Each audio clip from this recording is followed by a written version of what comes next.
new at Waynesboro Chrysler Dodge Jeep Ram. New 2023 Challengers, $28,790, $6,500 off. Incredible selection, huge discounts. Take the short drive on Highway 25. Good to go Waynesboro.com. Here's why you should over the content of this advertising.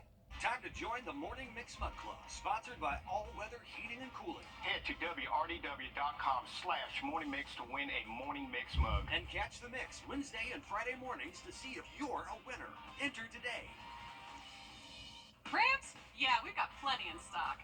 New Ram 1500 Classics, discounted over $9,500 in Waynesboro. Credit issues? Waynesboro Chrysler Dodge Jeep Ram has solutions.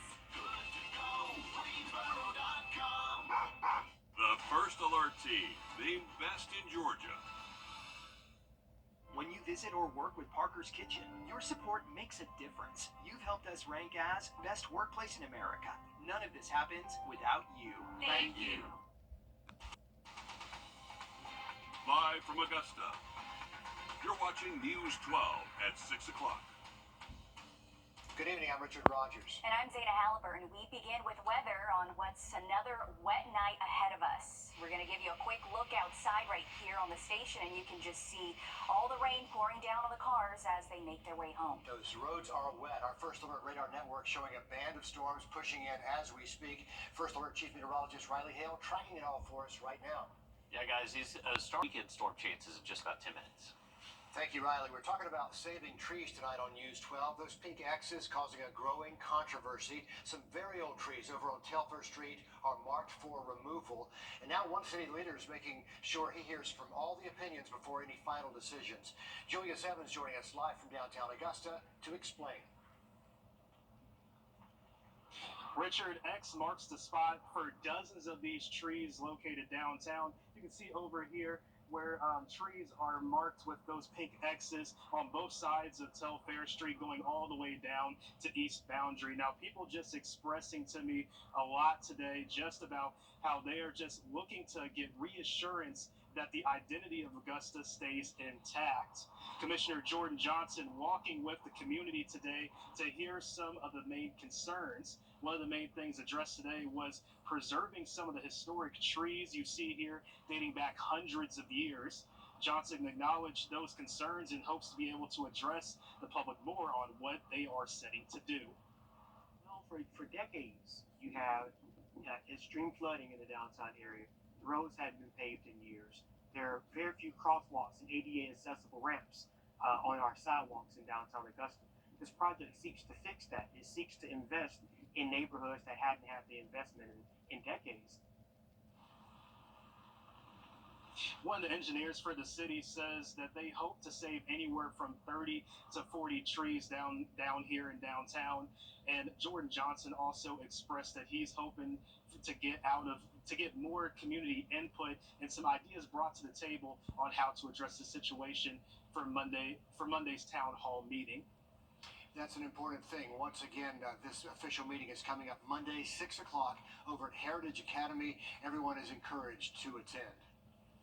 Technical issues across the globe, from local city services to gas stations, computers. Services in just about every industry in just about every state were knocked offline for hours thanks to an IT outage from a cybersecurity company called CrowdStrike. Right. In short, everything we were worried about 24 years ago with Y2K, but these services are slowly coming back online, but still causing some ripple effects. Elizabeth Hunter joining us now live in the newsroom. So, Elizabeth, what kind of issues have you noticed out there today?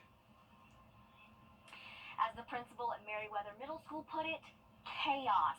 From schools to healthcare and even card machines, lots of people across the river region arrived to work this morning with a major hiccup in their day-to-day activities.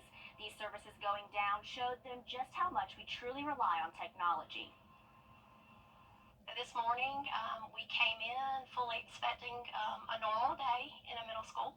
We were trying to get schedules printed and everything in place, and ran into a few problems. With their Meet the Teacher event happening today and students back in class on Monday, Principal Clark knew she had to remain calm. I've had to do a lot of supporting this morning and calming, being the calm force in the building. Meriwether was able to get schedules printed responded, but teacher systems are still down. Other services that are still impacted include Georgia Department of Driver Services, select gas stations, and Georgia Power. Georgia DDS closed their services completely today, saying customers couldn't look up their license status, access their driving report, or pay fees. Some Circle K stores are only accepting cash due to card machine issues. Some pilots we checked on are fully operational but were completely down this morning. Georgia Power's statement says they have suspended disconnections for today since their customer service systems are having issues. We reached out to Doctors Hospital and they assured us patient care wasn't impacted. We didn't hear back from Piedmont. The Augusta Mayor's office tells us city customer services remained intact, including police systems. Just a lot of areas you don't normally think about, but we're all so dependent on the computer. I know, so many people affected today. Thankfully, a lot of people are back on, and hopefully we don't see this happen anytime soon. Elizabeth, thanks for the update there live in our newsroom. And the global computer outage is still causing issues for air travel in major cities and here at home at Augusta Regional Airport. Kennedy Payne caught up with some travelers impacted by the delays. It was a hectic morning across the world and right here in Augusta. Nina Pantano says she was taking a quick trip home to see her family, but now she won't make it. Her main problem now? Her luggage. It's in Detroit, and I'm not there. They said it was supposed to just stay in Charlotte since I was not physically going to Detroit, and I could just pick it up, or they could send it back, but it's in Detroit. Some travelers are no longer relying on planes to get home. He's heading to Richmond in a rental car, and he's turning around, and he's coming back to the airport to pick me up, because we live like 25 minutes apart from each other in Richmond, Virginia. David Wilkins says he is a frequent flyer with Delta Airlines. I've got 1.4 million miles with Delta. Out of 20 years, maybe this has happened a handful of times, maybe 3 or 4 times. Wilkins' flight was supposed to take off at 1:50. Delta said they could get him on a flight at 7:40 p.m. or he could get on a flight to Atlanta at 4 p.m. tomorrow. And that flight to Richmond, Virginia would leave around 11:30 p.m. In Augusta, Kennedy Payne, on your side. Major delays right there. We did try to reach out to rental car companies at the airport, but did not get through to anyone. These delays will continue to impact travelers well into tonight and even tomorrow. So what's to blame for all these problems? The company says it was a corrupted software update, but how does that happen? No word yet, but our iTeam's Meredith Anderson... Tonight, a second arrest happening today in the murder investigation of Elias Delk. The Richmond County Sheriff's Office and Southeast Regional Fugitive Task Force taking 37-year-old Creston Curry into custody. Yesterday, Tamiko Bolton was arrested in connection to Delk's murder as well. Delk's body found outside of a Dollar General store in mid-June with multiple injuries, including punctured lungs. Curry was also wanted on unrelated outstanding warrants, according to deputies. Tonight, Grovetown police say an investigation is underway after a 6-year-old drowned in a bathtub. Law enforcement called to a home on Summerfield Circle. When they got there, that 6-year-old was unresponsive on the bathroom floor. First responders say they did all they could to save the child, but police say the parents are not facing any charges as of now. But the Department of Family and Children's Services, they placed the other 2 children in that household with relatives while this investigation continues. A body removed from the Savannah River. This is video from Riverfront Drive earlier this morning. A fisherman saw the body and called 911. As of now, we don't know the name of the victim, and the body has been sent to the GBI lab for an autopsy, but we will let you know when they release an ID. The former director of the Aiken County Board of Elections accused of embezzling at least... Time and temp, brought to you by your First Alert weather team. Introducing the First Alert Radar Network. With up to 10 times the resolution of other local radars and technology that can pinpoint right down to your street. First just got faster. We're here. It's hot outside, and the deals inside Weinberger's Furniture are even hotter. It's time for Weinberger's Summer Savings. Oh, you mean people want more top quality, famous brand furniture at sale prices too low to mention? Exactly. That's good news for all of Middle Georgia. Our floor samples are at great discounted prices. Save now on bedroom, dining room, living room, home office, and patio furniture. Don't miss these summer savings now at Weinberger's Furniture and Mattress Showcase. 509 for a Cash with a premium mattress purchase and 0% interest up to 60 months with no minimum purchase. Only at Ashley.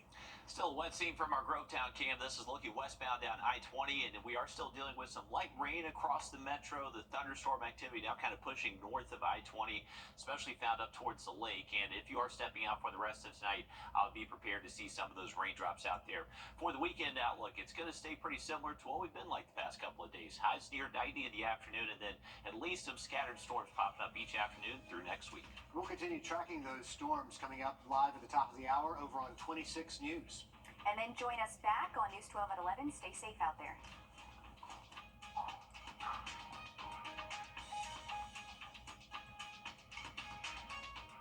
At the CBS Evening News, we focus on solutions, finding solutions to help people understand what are the right choices to make for you and your family. The 2020